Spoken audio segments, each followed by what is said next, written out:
भोकर येथे क्रांतीसूर्य भगवान बिरसा मुंडा यांची 150वी जयंती मोठ्या उत्साहात साजरी करण्यात आली असून सकाळी भोकर मुदखेड बायपास रोडवरील भगवान बिरसा मुंडा चौक या ठिकाणी समाजाच्या वतीने विविध संघटनाच्या वतीने भगवान बिरसा मुंडा यांच्या प्रतिमेचे पूजन करून पुष्पहार अर्पण करत भगवान बिरसा मुंडा यांना अभिवादन करण्यात आले। भगवान बिरसा मुंडा यांच्या जयंतीच्या निमित्ताने आज भोकरमध्ये स्थानिक आदिवासी समाज, विद्यार्थी संघटना, सामाजिक संघटना यांच्या वतीने भोकर शहरामध्ये परंपरागत नृत्याच्या माध्यमातून विविध वेशभूषा धारण करत भव्य अशी मिरवणूक काढण्यात आली होती। ही मिरवणूक बिरसा मुंडा चौक मुदखेड बायपास येथून सुरुवात होऊन शहीद प्रफुल्ल नगर मार्गे उडान पुलावरून डॉक्टर बाबासाहेब आंबेडकर चौक येथून किनवट रोड येथील माऊली मंगल कार्यालय येथे मिरवणुकीची सांगता होत मिरवणुकीचे रूपांतर जाहीर सभेत झाले। या सभेचे अध्यक्ष बापूराव वागतकर होते तर उद्घाटक किनवट माहूर विधानसभा मतदारसंघाचे आमदार भीमराव केराम होते तर प्रमुख पाहुणे कळमनुरीचे माजी आमदार संतोष टारपे, हिंगोली जिल्हा परिषद अध्यक्ष बेले यांची उपस्थिती होती। यावेळी प्रथम मान्यवरांच्या हस्ते सर्व महामानवांना पुष्पहार अर्पण करून व दीप प्रज्वलन करून अभिवादन करत कार्यक्रमाची सुरुवात करण्यात आली। उपस्थित सामाजिक कार्यकर्ते चंपतराव मेंढके, माजी सभापती शिवाजीराव देवतुळे, कृषी उत्पन्न बाजार समितीचे संचालक कृष्णा वागतकर, माजी संचालक धोंडीबा भिसे, बिरसा मुंडा सामाजिक विकास समितीचे डॉक्टर अशोक माजळकर, प्राध्यापक कमल फोले, डॉक्टर उत्तम वागतकर, माधवराव माजळकर, धोंडीबा देशमुखे, राजू बुलबुले, किरण खरोडे यासह समाज बांधवांची मोठ्या प्रमाणात उपस्थिती होती।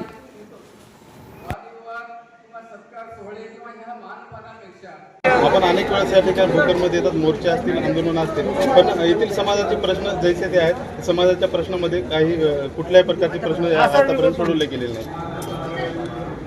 बघा, सामाजिक प्रश्न सोडले गेलेत नाही हे बरोबर आहे तुमचं म्हणणं, परंतु सामाजिकरित्या ज्या गोष्टी प्रलंबित आहेत त्याच्या सदस्यांनी पाठपुरावा करून त्या ठिकाणी सोडण्याचा आम्ही प्रयत्न करतो। भविष्यामध्ये सगळ्यात महत्त्वाचं शैक्षणिकदृष्ट्या आम्ही प्रत्येक तालुक्यामध्ये मुलींचं असेल, मुलांचं असेल ते त्या ठिकाणी सुसज्ज वसतिगृह त्या ठिकाणी झाले पाहिजे अशा पद्धतीची आमच्या सगळ्या लोकांची मागणी आहे। त्या गोष्टी प्रलंबित आहेत। मला वाटते जागेसाठी त्या ठिकाणी थोडीशी अडचणी भोकरमध्ये निर्माण झालेल्या आहेत। लवकर ते जागा वगैरे उपलब्ध झाली की ती वसतिगृहाच्या बांधकामाला सुरुवात, आमच्याकडे पैसा आहे परंतु जागेच्या काही अडचणी आहे, त्याच्यामुळे वसतिगृह नवीन बांधकामासाठी त्याला काही अडचणी होत्या। सध्या आमचे जे वसतिगृह आहे ते भाड्याच्या याच्यामध्ये चालू आहे, त्याच्यामुळे ज्या पद्धतीने आम्हाला सुविधा अपेक्षित आहे आमच्या पोरांसाठी त्या होत नाहीत याची आम्हाला कल्पना आहे, पण भविष्यामध्ये या सगळ्या गोष्टी आम्ही निश्चितच सोडवण्याचा त्या ठिकाणी प्रयत्न करू। आता आपण म्हणालात की राजकीय आरक्षणामध्ये घुसखोरी होते, आता आपण बघितलं जिल्हा परिषद असतील, पंचायत समिती असतील, या आरक्षण थोडं जाहीर झाले, पण अनेक ठिकाणी असं नांदेड जिल्ह्यामध्ये अनेक ठिकाणी असं झाले, मुदखेड असेल, उमरी असेल किंवा आता अनेक ठिकाणी असं झालं की त्या ठिकाणी समाज नसताना देखील एसटी कॅटेगरीसाठी जागा आरक्षित झालेली आहे। एक लक्षात घेतलं पाहिजे, भारतीय संविधानाच्या माध्यमातून घटनात्मक ज्या काही सेन्सियस ज्याला म्हणतो आपण जनगणनेची जी नोंद असते त्या जनगणनेच्या नोंदीसाठी जे क्रायटेरिया ज्या काय असते मतदाराच्या संदर्भामध्ये निवडणुकीसाठी म्हणून त्या भागामध्ये जर त्या जमातीपैकी असणाऱ्या त्या जनगणनेमध्ये नोंद केली असेल, त्या ठिकाणी सेन्सिसचे लोक ठरवत नाहीत की हा खरा आहे की खोटा आहे, पण ती नोंद झाली असेल तर त्या लोकसंख्येच्या प्रमाणामध्ये त्या भागाचे असणारे रिझर्वेशन त्या ठिकाणी होतं आणि त्या ठिकाणी तो मूळ जमातीमधला तो आदिवासी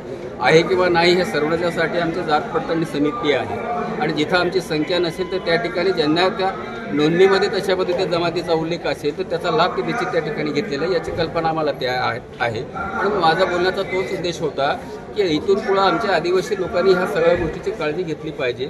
ज्या ठिकाणी आम्ही खरे हक्कदार आहोत त्या हक्कापासून जर वंचित राहण्याची परिस्थिती निर्माण होत असेल तर खऱ्या अर्थाने हे घटनात्मक असतं, आमच्या हक्काचं अधिकाराचं त्या ठिकाणी त्यापासून वंचित राहतो हे खऱ्या अर्थाने घटनेचं आणि आमच्या हक्काचं अवमूल्यन आहे हे सरकारने त्या ठिकाणी त्याची नोंद केली पाहिजे। या संबंधाने सुद्धा आम्ही पाठपुरावा त्या ठिकाणी करतो। आपण बोलता बोलता एक गोष्ट बोलून गेलात की 350 वर्ष काल 2 बालकांनी महामानवाच्या नावानं झाले त्यासाठी 3,500 कोटी रुपये सरकारने त्यांना दिलेले। मग 150 वर्ष भगवान बिरसा मुंडा यांच्या बाबतीमध्ये आपण काय बोलतो? याच्यासाठी आमचा प्रयत्न चालू होता, परंतु सरकारच्या थोडेसे वेळेअभावी त्या ठिकाणी झालेले नाही, परंतु 4ही विभागामध्ये भगवान बिरसा मुंडाची 150वी जयंती आदिवासी विभागाने त्या ठिकाणी त्या ठिकाणी साजरी केलेली आहे, परंतु म्हणावं तशा पद्धतीने झालं नाही याची असणारी खंत त्या ठिकाणी व्यक्त केलेली आहे. आपण सरकारकडं काय आव्हान करणार आणि काय मागणी करणार भविष्यामध्ये? घटनात्मक आणि संवैधानिक जे काही हक्क आणि अधिकार आदिवासींचे आहेत ते हक्क आणि हा अधिकार आम्हाला त्या ठिकाणी मिळायला पाहिजे. सरकार म्हणून सरकारने आम्हाला संरक्षण दिलं पाहिजे. सरकार म्हणून ह्या उपेक्षित असलेल्या आदिवासीचे पाठीमागे त्यांच्या न्यायाच्या बाजूने सक्षम असं उभं राहिलं पाहिजे अशा पद्धतीची सरकारला आमची मागणी आहे आणि असंच आम्ही लोकांच्यासाठी आम्ही सरकारकडे पाठपुरावा करतो. जिल्ह्यातला सर्व आदिवासी समाज एक आदिवासींचे नेतृत्व म्हणून आपल्याकडे पाहतो आणि जिल्ह्यातल्या अनेक आदिवासी विद्यार्थ्यांचे वसतिगृहाचे प्रश्न असतील, त्यानंतर स्वावलंबन योजनेच्या निधीचे प्रश्न असतील, प्रलंबित आहे. यासाठी आपण सरकारकडे काय पाठपुरावा करणार आहात का त्या संदर्भात? बघा, 17 संवर्गाच्या पेसाच्या अंतर्गत नोकर भरतीच्या संदर्भामधला असणारा तो आता शेवटच्या टप्प्यामध्ये मागच्या 6 ऑक्टोबरला त्या ठिकाणी आपण सुप्रीम कोर्टामध्ये जी केस होती ती आपल्या बाजूने निकाल झाला. ती जागासुद्धा भरण्याचा आपण प्रयत्न करतो आणि या आठवड्याभरामध्ये शासनाचा GR सुद्धा त्या संदर्भामध्ये निघेल. अशा अनेक जे काही प्रश्न आहेत, एकाच वेळी सगळे प्रश्न आमचे सुटणार नाही आणि म्हणून सांघिकरित्या ह्या सगळ्या गोष्टीची सामूहिक जबाबदारी म्हणून मी जरी आमदार जरी असलो तर समाज आणि सामाजिक क्षेत्रामध्ये काम करणाऱ्या सगळ्यांची सामूहिक समाजाच्या उत्थानासाठी काम करण्याची नैतिक जबाबदारी आहे आणि ही जबाबदारी स्वीकारूनच आम्हाला हा लढा सातत्याने त्या ठिकाणी पुढे न्यावं लागणार अशाच पद्धतीचा आमचा प्रयत्न आहे. आज भगवान बिरसा मुंडाची बऱ्याच ठिकाणी जयंती